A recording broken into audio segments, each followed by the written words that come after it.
नमस्कार साथियों, आप सभी का स्वागत है एमसीक्यू सीरीज़ में।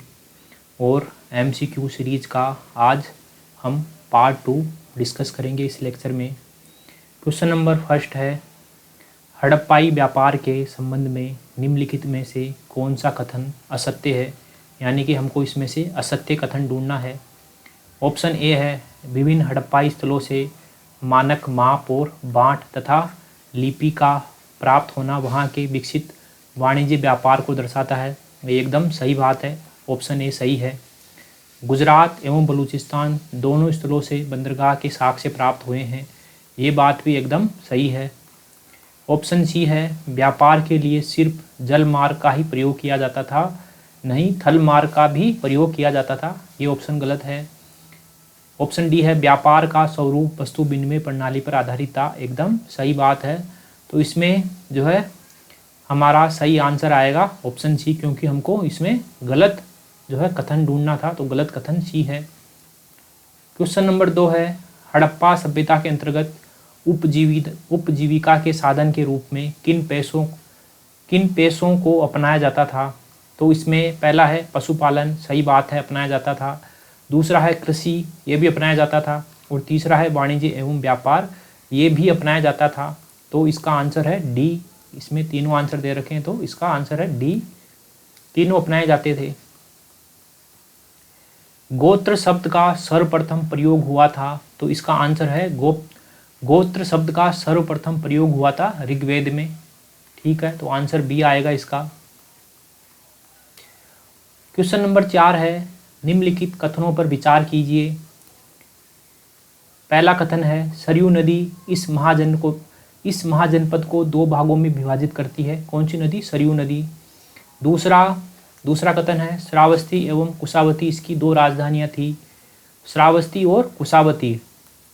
तीसरा ऑप्शन है, साकेत और अयोध्या इसके 2 नगर थे, साकेत और अयोध्या इसके 2 नगर थे। तो ऐसा ऑप्शन जो है कौशल है, इसकी ये महाजनपद कौशल है, जिसकी जो 2 राजधानियां थी श्रावस्ती और कुशावती, इसके 2 महत्वपूर्ण नगर थे साकेत और अयोध्या। और कौशल को जो सरयू नदी 2 भागों में विभाजित करती थी, इसका आंसर बी कौशल है। 5वां क्वेश्चन है, निम्नलिखित में से कौन सा युग्म सही सुमेलित नहीं है। तो महाजनपद है गांधार और इसकी राजधानी तक्षशिला, ये सही है। अस्मक महाजनपद है और इसकी राजधानी है पोदन, ये सही है। महाजनपद मत्स्य है और इसकी राजधानी विराटनगर है, लेकिन यहाँ सुक्तमती दे रखा है, इसलिए ये गलत है। और सूरसेन महाजनपद और इसकी राजधानी मथुरा है, तो ये सही है। हमको गलत पूछा है तो गलत है, ऑप्शन सी इसका आंसर होगा, ऑप्शन सी मत्स्य। क्वेश्चन नंबर 6 है, मौर्य काल में निम्नलिखित में से किस एक क्षेत्र को संपा के नाम से जाना जाता था। और इसका आंसर है जोगढ़, उड़ीसा में स्थित जोगढ़ को संपा के नाम से जाना जाता था, ऑप्शन नंबर सी। निम्नलिखित में से कौन से कथन सत्य हैं। पहला कथन है, अंतिम मौर्य सम्राट बृहद्रथ की हत्या उसी के सेनापति पुष्यमित्र शुंग ने की थी, एकदम सही स्टेटमेंट है, ये एकदम सही है। स्टेटमेंट 2 है, अंतिम शुंग शासक देवभूति की हत्या उसके उत्तराधिकारी वसुदेव ने की और कर्ण वंश की स्थापना की, ये स्टेटमेंट भी एकदम सही है, इसलिए इसका आंसर ऑप्शन सी आएगा। क्वेश्चन नंबर 8 है, प्रथम संगम के विषय में निम्नलिखित में से कौन से कथन सत्य हैं। पहला स्टेटमेंट है, प्रथम संगम तेन मदुरा में संपन्न हुआ, एकदम सही बात है। इसकी अध्यक्षता आचार्य अगस्त्य ने की थी, एकदम सही बात है। और आचार्य अगस्त्य ही वे व्यक्ति हैं जिसने आर्य सभ्यता को जो है उत्तर से दक्षिण लाने का काम किया था, आर्य संस्कृति को उत्तर से दक्षिण लाने का काम किया था। ऑप्शन 3 है, अगस्त्य ऋषि को तमिल भाषा में प्रथम ग्रंथ का प्रणेता माना गया है, तो एकदम सही बात है।